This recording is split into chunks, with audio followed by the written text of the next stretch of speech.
One thing we've discovered in this course is that there can be multiple ways to solve the same problem, but it's often the case that there are only a few different reasonable ways to deal with an issue that pops up again and again.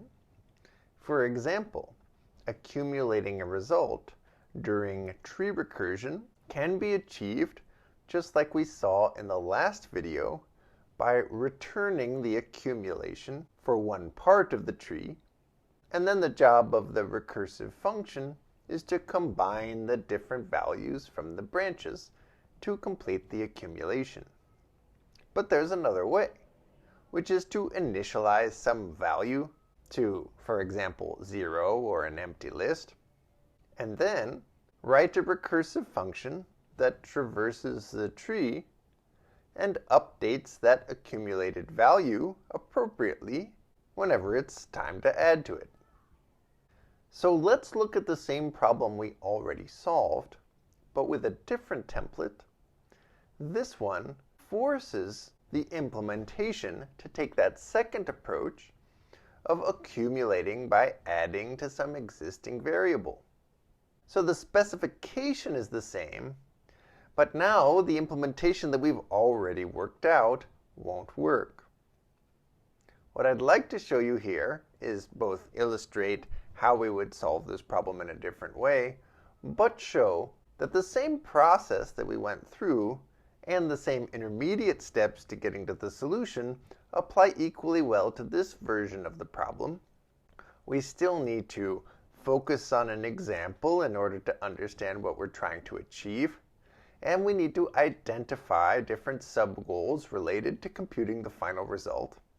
And in fact, the sub-goals are identical, they just get expressed in different ways. So the code ends up different, but a lot of the ideas are the same.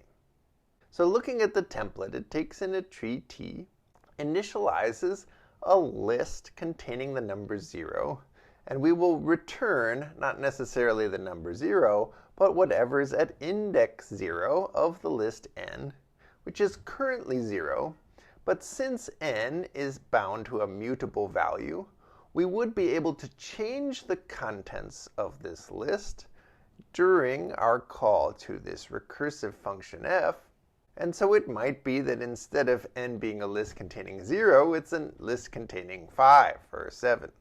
The only important thing in this list is the element at index 0. That's what gets returned. Why is there a list at all? Well, we need a mutable value in order to be able to change it from within f.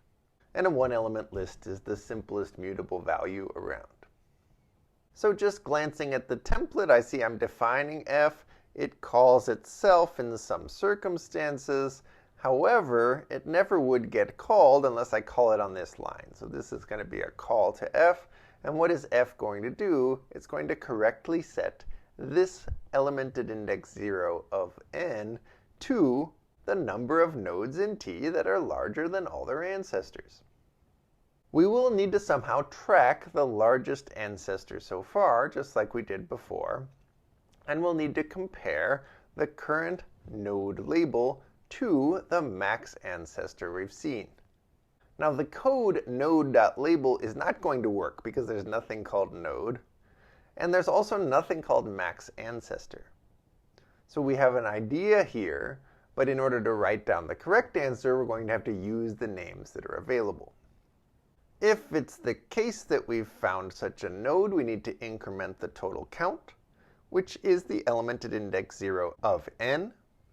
And once upon a time we had this idea that the root label is always larger than its ancestors, so when we initialize things we need to take that into account. So how can we use f(a(x) in order to track what we need? Well, we need to know where we are in the tree. How about a? And we need to know the max ancestor so far. Let's use x for that. Then, translating node.label greater than max ancestor into a line of code that will actually work is just using the names that we have available. How do we increment the total count? Well, we just change the element at index 0 to be one larger than it was before. And what's left to do is to traverse the tree. But now I think it's a good idea to figure out our initial call. which is that we have to call f on the whole tree, the root node, with some max ancestor that's smaller than the root label. Okay, if A is a node in the tree, then A is a tree. It has branches. We can go through A.branches, give each a name B. We want to call f on B. And now the question is, how do we compute the new max ancestor? I know I'm computing a max ancestor because that's how I'm using x throughout my implementation of f. And I know that x currently represents the max ancestor I've seen so far.